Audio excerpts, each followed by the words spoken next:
সুন্নাহকে আঁকড়ে ধরতেই হবে আমাদের। তিনি সুবহানাহু ওয়া তাআলা বলেন, মান ইউতি'র রাসূল, যে আমার রাসূলের ইতাআত করে, যে আমার মুহাম্মদের অনুসরণ করে সাল্লাল্লাহু আলাইহি ওয়াসাল্লাম, ফাকাদ আতা আল্লাহ,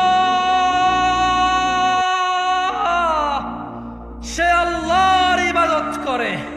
যে তিনি সাল্লাল্লাহু আলাইহি ওয়াসাল্লামের অনুসরণ করে, ফাকাদ আতা আল্লাহ, সে আল্লাহর ইবাদত করে।